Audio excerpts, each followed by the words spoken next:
Hey, what's up, my friend? Welcome back. Now we're here to talk about how to analyze deals. So hopefully you watched the video I had with my one-on-one coaching student when I discussed with them how to find the money, how to find a deal, and applying the 1% rule. So it's important for you to apply that 1% rule if you're doing the right thing. Again, you should be having an influx of deals coming through because you've already reached out to a ton of listing agents and wholesalers, and you're following up with them to have them send you good deals. So when you have that influx of deals, apply the 1% rule, and then the deals that fit the 1% rule, then you put those into your deal analyzer. Got it? And the ones that fit the deal analyzer, then you write offers on those deals. Okay. Now to the deal analyzer. Input everything you have on a listing. And if items are missing on the listing, then reach out to your deal finder. So for example, I get this question asked often from a coaching student, right? From many of my coaching students.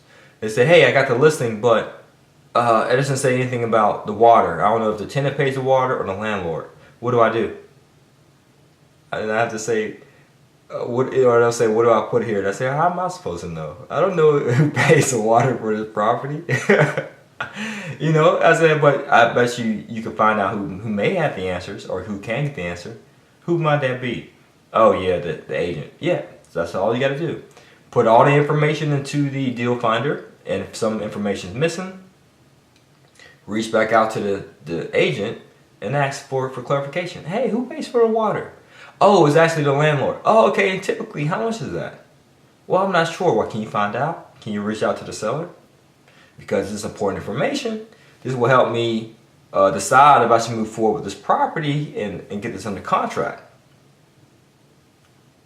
So again, take the information from the listing, input into the deal analyzer, and if there's any missing information, you reach back out to the deal finder to give you the information.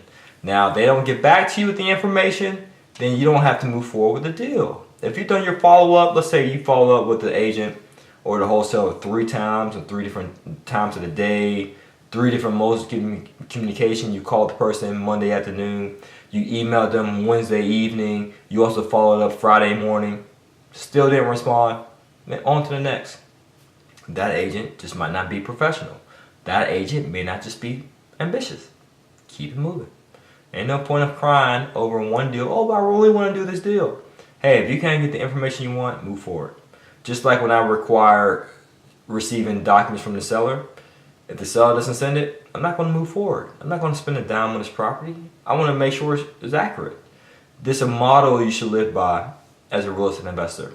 I think Ronald Reagan said it. I might be misquoting here, but a famous president said, trust but verify. You want to verify everything. Hey, I trust that this information is accurate.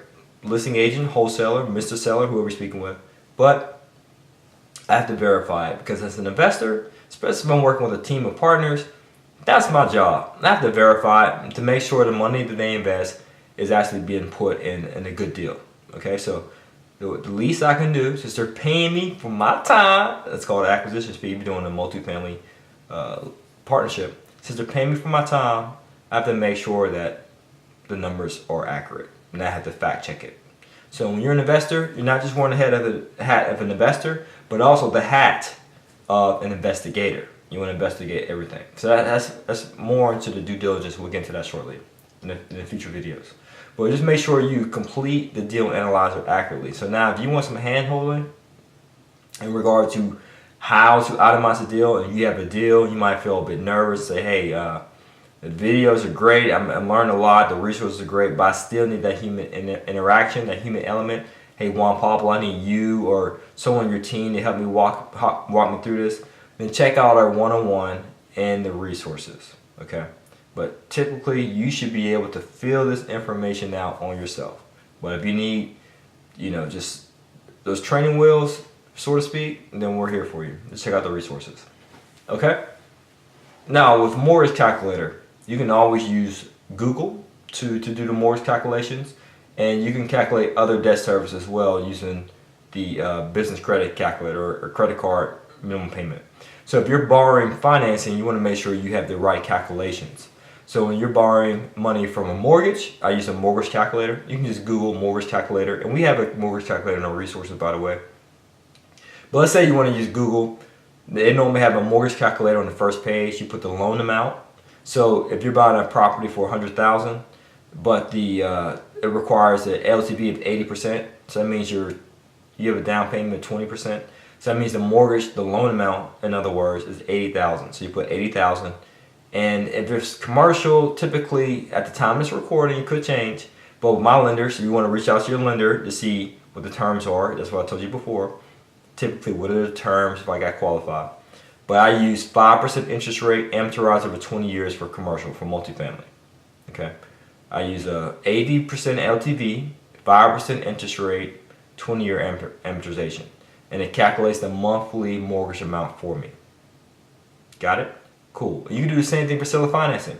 So let's go back to that deal. Let's say it's a $100,000 5-unit. And your lender allows seller financing of 10%. So 10% of $100,000 is $10,000. So that loan amount will be $10,000. So that's less money you have to bring to the table. So you can go to that same mortgage calculator.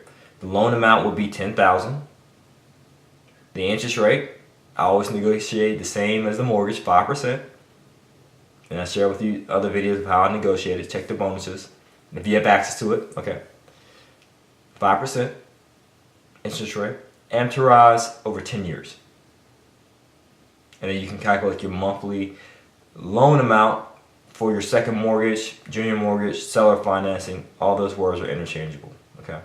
Now for business credit, if you're using business credit, you can Google calculate credit card payment. I believe Bankrate.com has a resource for you to calculate minimum credit card payments. So every credit card is different. So it's up for you to call the customer service number in the back of the credit card and ask them how they calculate the minimum payment. Or you can just basically ask them, hey, if I charge this card up $40,000, what would be my minimum payment be? What would my minimum payment be, hypothetically speaking? They might say, well, if you charge up $40,000, your minimum payment will be $400 a month.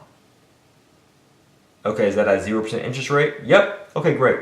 Now, what would it be once this introductory APR expires? Well, the interest rates can change. They can go anywhere from 8% to 20%. Okay, let's say it's at the highest 20%. What would be my minimum payment? Oh, okay, it will be $750.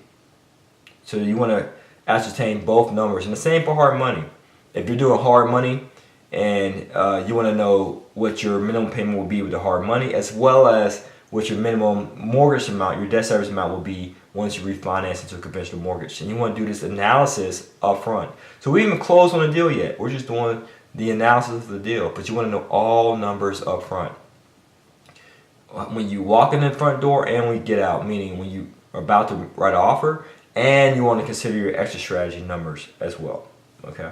But in essence, you want to calculate every single debt service, because I see that a lot with my students.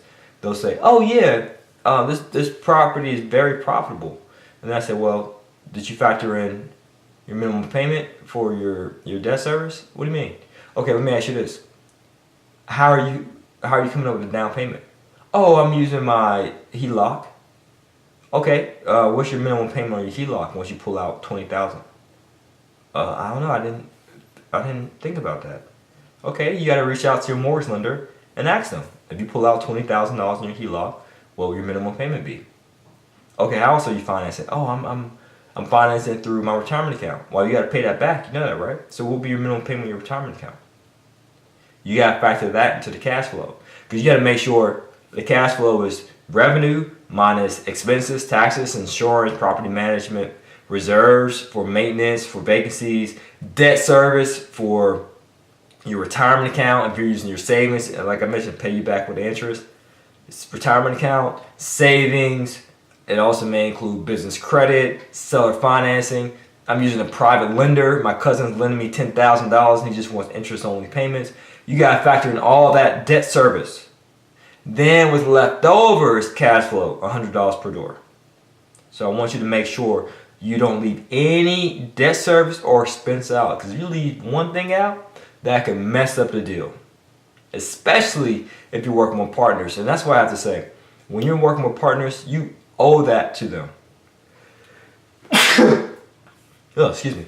You owe that to them to be able to meticulously input every single thing. So you have to have some sort of detail orient. You have to be detail oriented.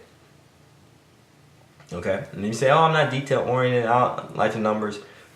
You got to obtain the skill set. You got to be able to do the analysis. That's why we have these spreadsheets and calculators for you to help you along. But you got to be able to input it. Period. You got to analyze the numbers. We're talking about real estate here. We're talking about financing. We're talking about business. You have to be accurate where your numbers are concerned. Okay? And make sure when you're filling out the deal analyzer, you keep apples with apples and oranges with oranges. What does that mean? I see this so often. People use the deal analyzer and they use the mortgage calculator, as I just mentioned, and it may calculate monthly totals. But the deal analyzer on the listing, for example, they may have expenses listed as yearly totals. So they may have the taxes for the year, estimated insurance for the year, the water bill for the year, but then you use the mortgage calculator and it calculates the monthly total. So if you get a monthly total, what do you have to do? Multiply that times 12 to get the annual total and put that into the spreadsheet and for the deal analyzer. So make sure you keep all apples with apples, all oranges and oranges. Keep everything in that deal analyzer. You got to keep it just all apples, or in other words, it's all going to be annual totals or all oranges, or it's all just going to be monthly totals. So make sure you double check your work. And I have to say that again, double check your work. That's the reason why I got good grades in school growing up in primary school. Not because I was just smart, it's just I was smart enough to double check my work before I turned it in. I would finish my homework or the test, and then I'll leave some time to review it again and say, oh, you know what? I didn't even realize this. Man, I put C here. This is really answer B. I would just double check my work. That's it. You got to do the same. Double check your work, okay? Because you want to make sure you're writing a good offer. And you don't want to write an offer and realize, oh, I forgot a number. Oh, man, I forgot to include this. Oh, man, I put this in monthly total. It's really yearly. So that's why the cash flow was so juicy. I forgot to multiply that number times 12. So remember to do that. 3 criteria that's required. As I mentioned, it has the cash flow. But now we have a metric. Cash flow by how much? $100 per door. Okay? Minimum. Then we also said it has to be 100% financed, but also 100% occupied. So that way you can get the highest LTV loan to value ratio out there. Got that? So we're just improving this a little bit. And you got to be able to improve the value. Built-in equity, you want to aim for at least 15% built-in equity, if possible. So that means if the property is worth $100,000, the minimum you want to get under contract for is $85,000.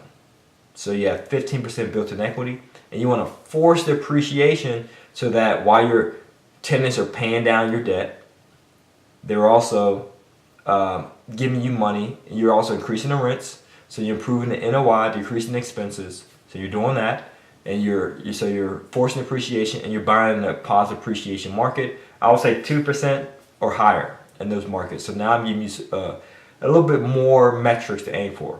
So when you put a deal in this deal analyzer, and not only does it fit the, so when you find a deal, let me backtrack. If you find a deal, you do the 1% rule.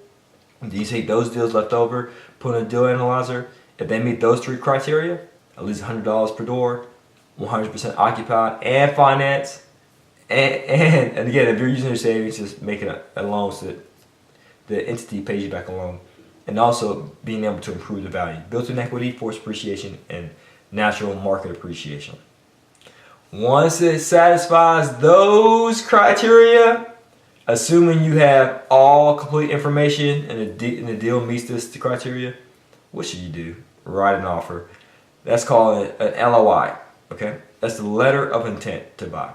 We have a sample LOI in our resources, and you can use that. You can get it reviewed. Of course, your real estate agent may tweak it a little bit, but this is a LOI that I use, a letter of intent. Just basically saying, this is where I want to buy the property at this purchase price with these terms. When I negotiate seller financing, 5% interest rate, amortized over 10 years, balloon to 5. And I might put some other information about 45-day due diligence and so forth. Just check out the LOI to see all the information I put in there. Okay, but I can't stress enough. When you submit the LOI, you got it accepted. You want to schedule a call between the agent, the listing agent or the wholesaler, as well as with the seller. So that way you have a three-way conversation, and your focus is to establish rapport and convince them on the benefits of seller financing. As I mentioned before, a lot of my students say, I can't get 5% seller financing. I say, sure you can. That's how you present it. That's how I present it. I'm on the phone with the three-way conversation, and I say, hey, Mr. Seller, in order to make this deal work, I will have to do seller financing. So I know what you're thinking. What if he doesn't repay the loan with me? But Mr. Seller, why on earth would I do that? That's foolish. In fact, it's more of a risk to me not to repay you. As I share it with my agent, let's say Dave in this example, I share my credit report. You see I have stellar, pretty credit, looking like Holly Berry. So fine, so sexy. So why on earth would I tarnish my pretty credit over this minor loan with you? Let's say it's $10,000 for seller finance for a $100,000 property. Why would I do that? Why would I do that to myself? I'm more at a risk or at a loss than you are, Mr. Seller. And by the way, if I default on this loan, this is a mortgage, a secondary mortgage. So you can foreclose on me and you can take the property back. That's even a further risk for me. You think I'm going to risk getting a foreclosure and you foreclosing on this property over your small loan and you owning 10%? And last, you'll be making money off a property you don't own. So it's very minimum risk. So that's why I want to offer you 5%. Okay? So that's how I do it. You have to sell it. You have to be able to negotiate. So you might be thinking, yeah, that does sound logical. Juan, yeah, why not? I would do that if I was a seller. You have to sell it, okay? You have to be a salesman. And don't think being a salesman is a dirty word. You probably already said this 1,000 times so far. It's like, I don't want to sell nothing. I just want to be able to sit in my house in a log cabin somewhere and just analyze deals from my laptop and never interact with people. Never have to sell people. Never have to negotiate with people. That's ridiculous. Why is that ridiculous? Because real estate investing is a numbers game and a people's game. Got it? Cool. All right, great. So you're writing offers and you want to use the mortgage calculator and the resource guide to calculate the mortgage and the seller financing. So again, I say you can use other sources, whether it's Google, Bankrate.com. But if you check out our resources, we have a great amount of tools to use at your disposal. Now, I want you to watch some videos, my friend. I have some videos about how to analyze a deal using Low Doc Mortgage. So if the volume's a little bit low, just turn it up for this video. My apologies on the video, audio. And watch the video, how to analyze a multifamily commercial property. So now I'm sharing with you how to analyze deals using multiple financial instruments, different deals. So we're talking about Low Doc Mortgage, commercial property, how to analyze a multifamily property with seller financing and private money, as well as the multifamily math class, talking about contingencies, financing, and analyze the deal. And that's a big one, okay? But all of them are big, so not to shortchange any of them. But now I want you to take time to watch all these videos. Remember, have your handy notebook and take notes. And if you have any questions, place them on the Facebook group. But if you need additional clarification, just check out our one-on-one and our resources and so forth. But I want you to take the time to watch all these videos, okay? If there's any homework in there, make sure you do it. And make sure you continue to watch this program at least 2 times over until you know the stuff like the back of your hand and you're confident in taking action. I have confidence in you. You're a successful real estate investor. Make sure you believe it. Keep doing those affirmations, looking at the creed and resignation letter. I hope you didn't forget that. I want to make sure you're sticking with this program. As always, guys, this is to your success. Continue to earn passively, live passionately. Peace.